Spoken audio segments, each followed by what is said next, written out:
podcast host Charlie Brixton, and welcome to another episode of Getting to the Pussy. Yes! We are on time! Ow! I told y'all I was going to be on time every other Thursday. I'm so sorry what happened last Sunday, child. I was late, I know, but I'm here and I'm healthy and I'm well.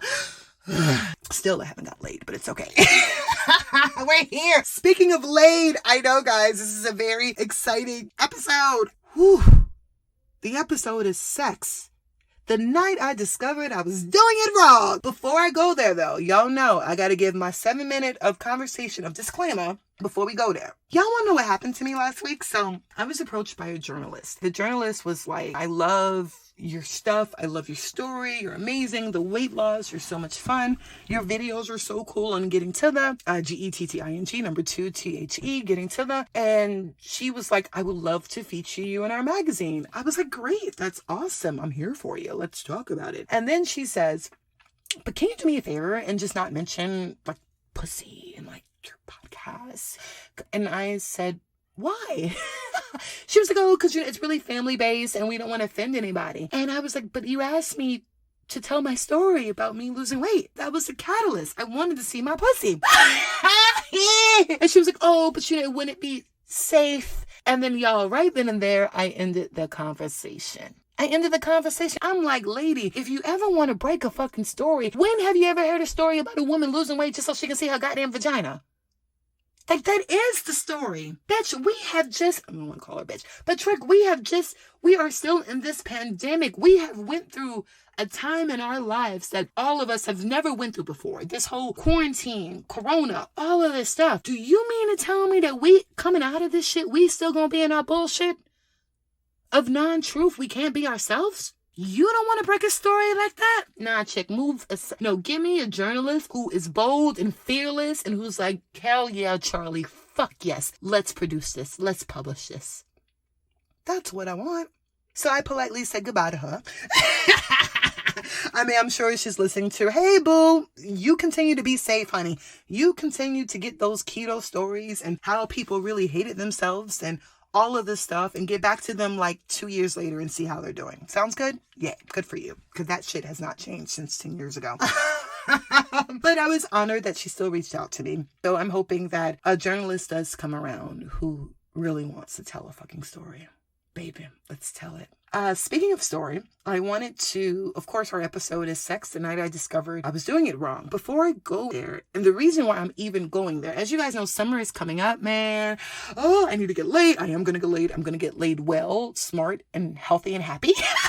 But I need to know why I'm doing certain things. And it had me thinking about this topic, and I really wanted to share my awakening about this topic of when I realized at 30 I was having sex wrong all fucking day. Before we get there, I wanted to give you just a small thing about me growing up because, of course, you need some background. As you know, I'm from like a religious home, different things like that. But at 9 and 10 years old, I was developed. I always make a joke. People gave me my sexuality until I developed it. And then what I mean that is I was 10 years old. I was already a C cup. Baby, I had bigger boobs than my mom. Okay? Like, no shade. My mom was like a B or A. I was rocking a C, a 38C. Fuck with it. 10 years old. Like, screw the training, bro. So here I am walking with big boobs. And I'm in elementary. I'm in different things. You'll be surprised. People just come to you. They touch you. Oh, it doesn't matter. Men, oh, your boobs are so big. Or, oh, wow, you're shaped like a grown woman, right? I was that little girl. Don't put me in a room with someone alone. I don't care if it was a man or a woman. Because most likely, they're going to do something weirdly inappropriate to me.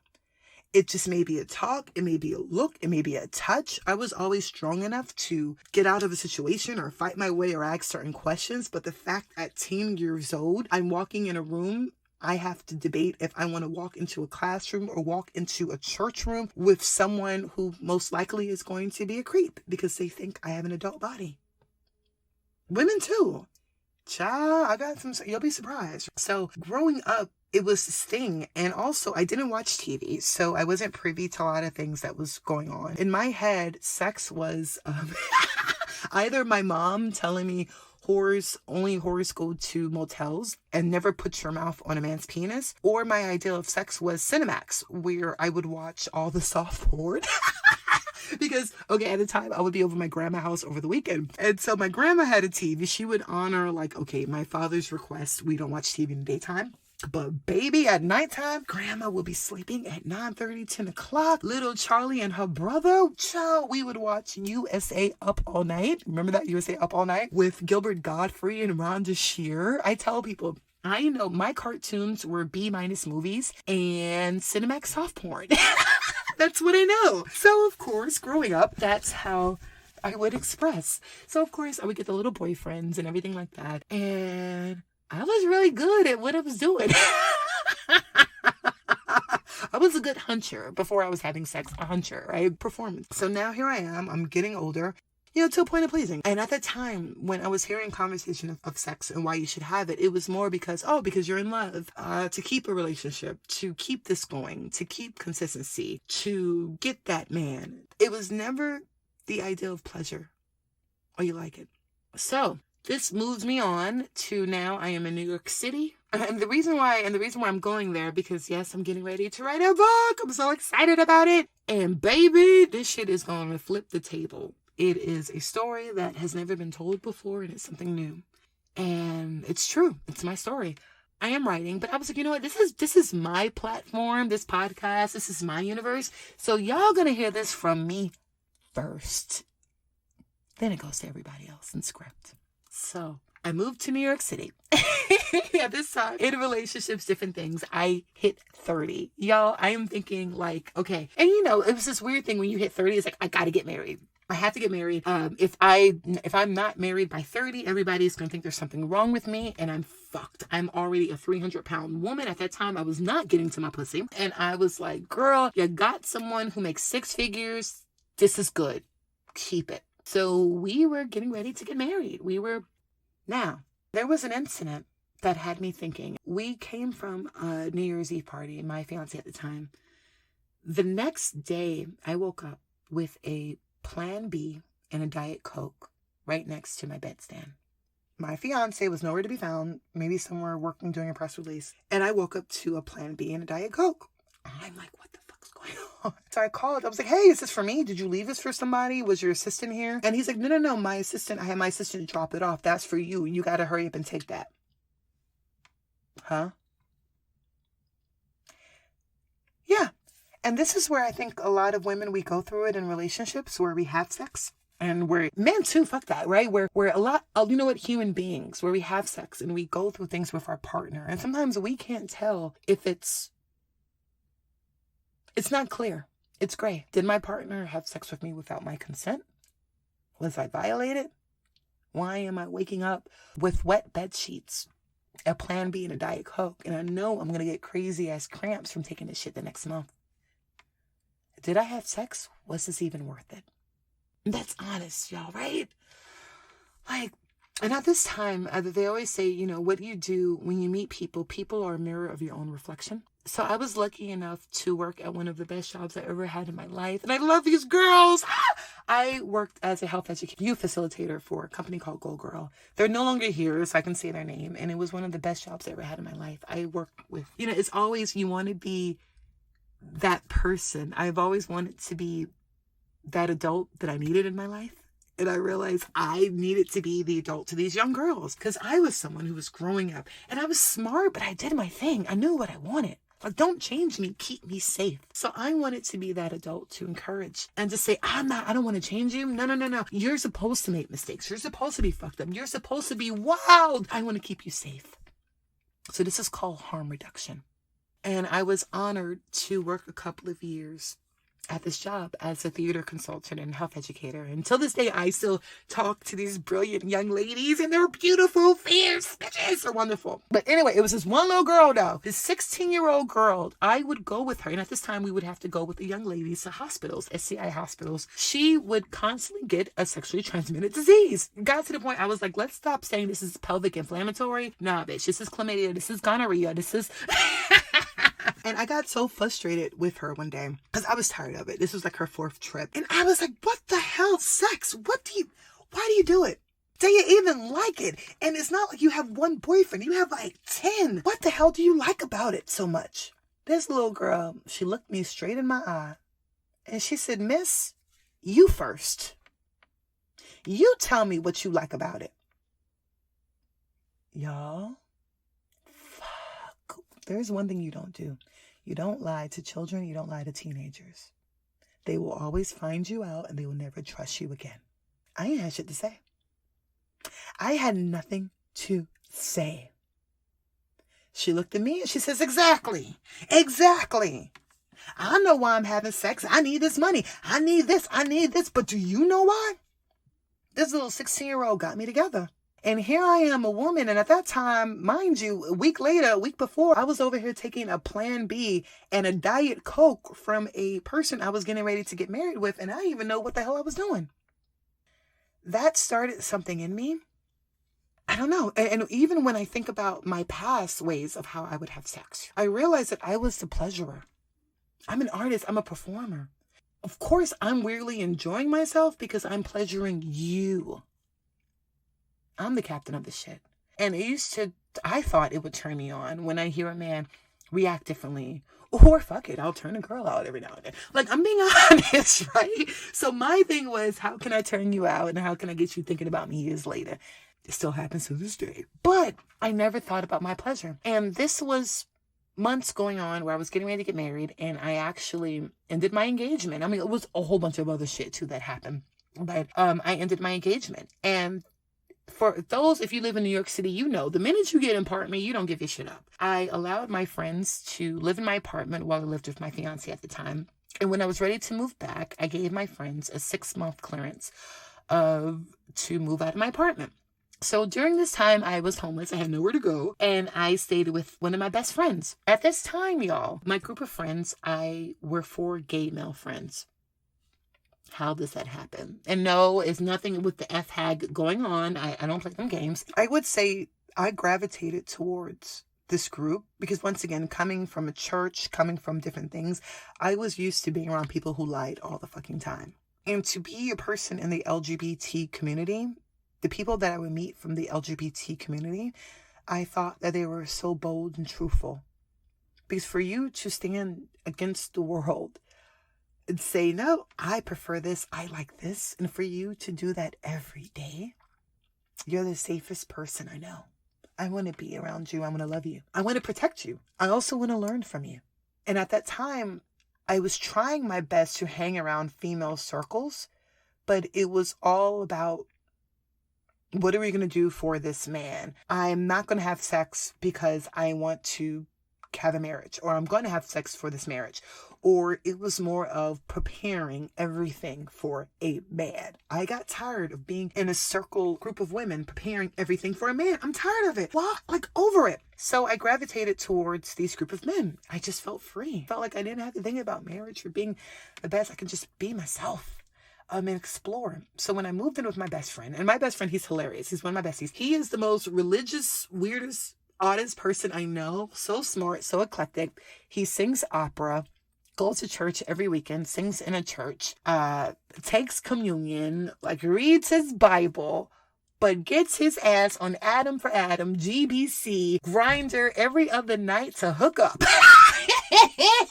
Oh my gosh. He has so much sex. Like, no judgment. But like, I realized, I was privy. I lived with a man who identified as gay, and my God, like, busy lifestyle, very busy. It was very hookup culture. It was fun, but it was based on what he wanted to do. So I was living in his house and he was always respectful. Like, he would usually leave out and hook up, whatever, and I'll be at the house. And one night, he stayed at the house, and usually he's not home at 11 o'clock. And I was like, I call him Carson in my book, eyes, so I have to, because I don't want my own friend to sue me. So I'm like, Carson, what's going on? Like, why are you home? And he was like, oh, bitch, I was supposed to go to a sex party and they canceled it. I really wanted that orgy. Oh, guys, wait. Okay. This is where I go into my story. So here we go. If you're still rocking with me, you're rocking with me. The minute you go past this, you're complicit. All right? I don't want to hear no complaints. You've never heard this shit before. Are you ready? Are you ready for this? You like it like this? All right, let's go. And I was like, oh my gosh, sex party? Let's throw one here. He's like, Charlie, that's impossible. You're a girl. Like, you can't be here. I'm like, what are you talking? I'm smart. I can get into any party I want to.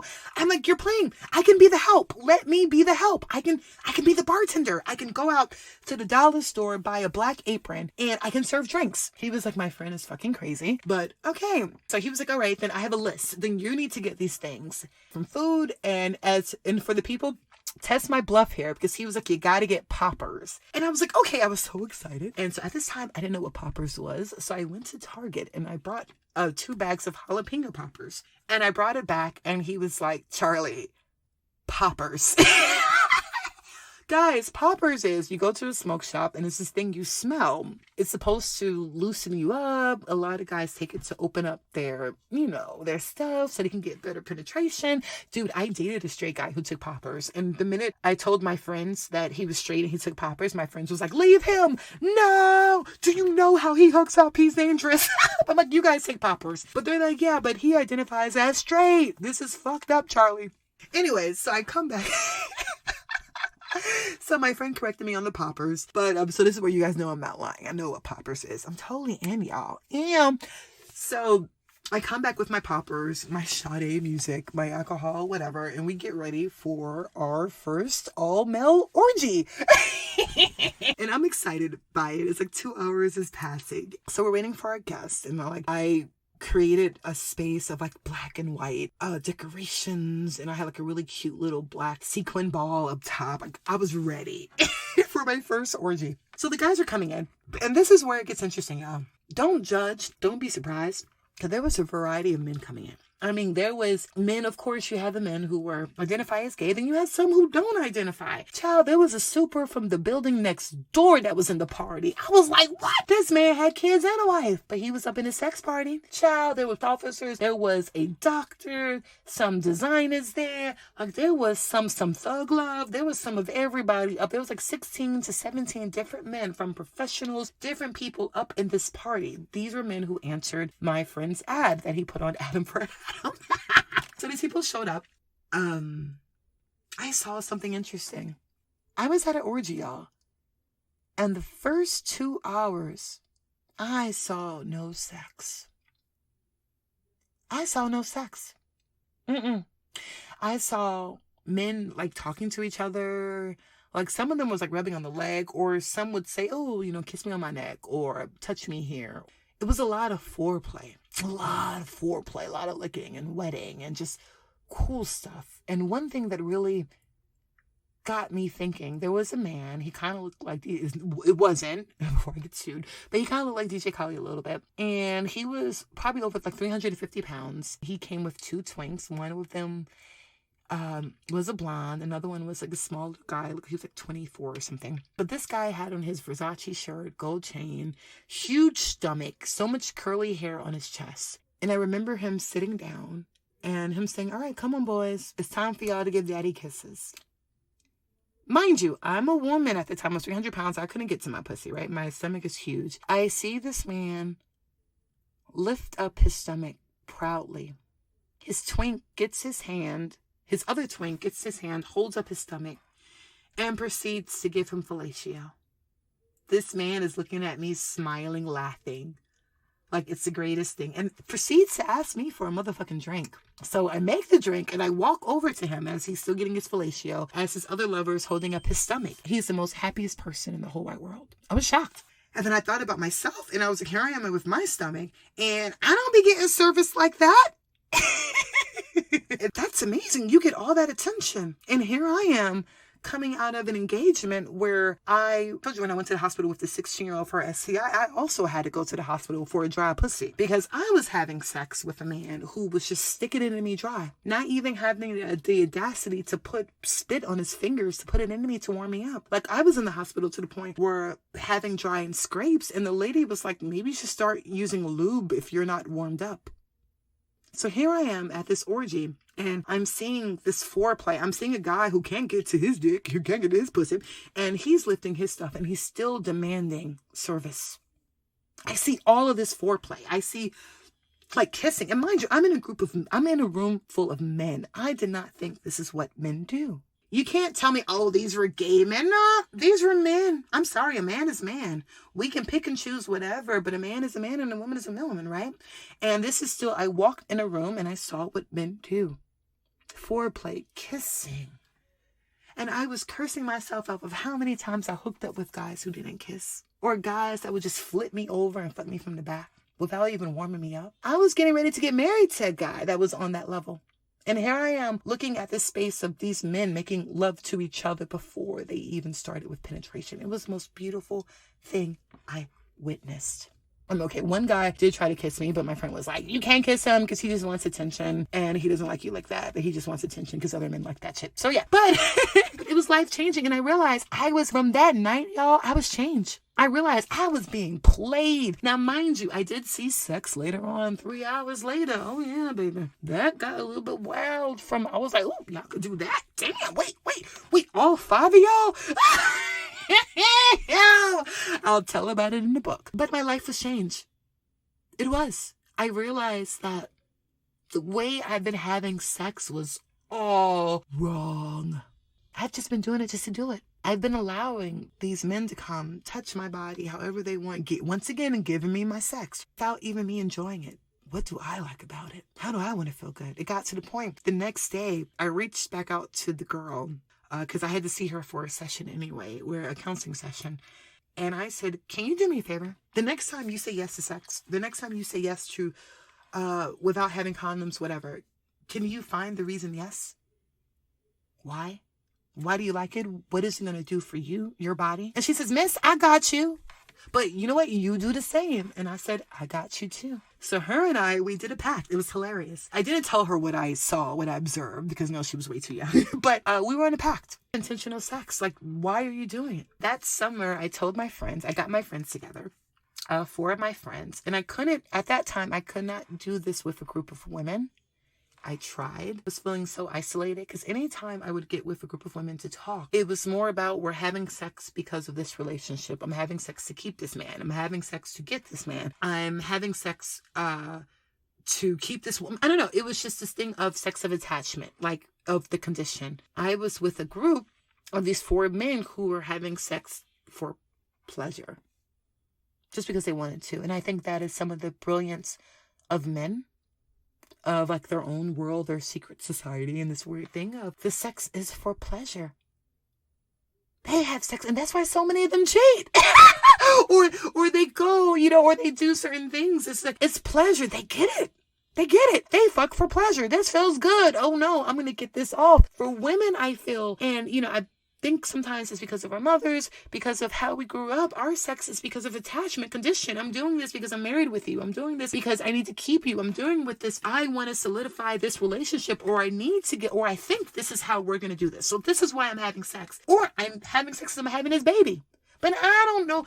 Me fuck to feel good? Who fucks to feel good? Men do. Women, it's about time we do. Why the fuck we having it? I'm sorry. I don't want to end up in a hospital again for a dry pussy and not knowing why.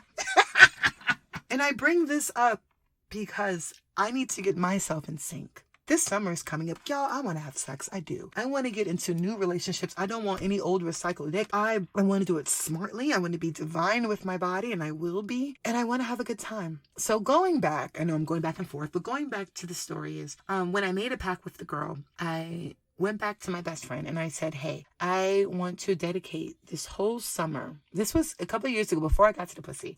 I said, I want to dedicate my whole summer just to have sex the way I want it. I want to find out what turns me on. I want to make these crazy ass demands that I've always wanted to make. If there's nothing to my liking or to my willing, I'm going to say no. I enlisted 4 of my gay male friends to guide me on how to do that safely. And yeah, and I had one of the best summers of my life. And most importantly, I discovered why I should even have sex. I realized I do like it. A whole lot of reasons why I like it. I ain't gonna tell y'all now though. I'm still writing. But I'll be sure to share with you guys in the book more of the story. But, of course, it's still the summer, so I'm still going to give you guys some hot chapters, honey, that I've experienced. If you didn't get anything from me today with this podcast, here's what I want you to get, and here's the importance of it. The why. Why do we do things? And I think that if we're able to connect the why of we do things, we can enjoy it and we can do them smartly. And yeah.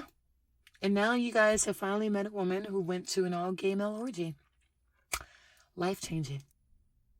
So I hope y'all enjoyed my little story time, honey. I hope y'all enjoyed my story time. And when I share these stories, of course, I share for empowerment. I share it to stimulate.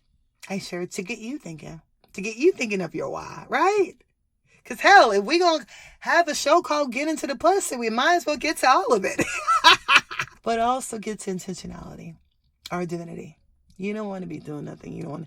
A lot of things are given to us, but what do we want? Let's start taking that in, y'all. Get your power. Get your power. Yeah. And I can't wait to share a little bit more stories. Hopefully I didn't freak y'all out too much. It wasn't that bad, right? I tried to stay a little bit of PG rated. But hey, I'm in my truth. So thank you for coming with me on my journey. We are without fear. Yes! And that's how you get to your pussy. Bye, y'all.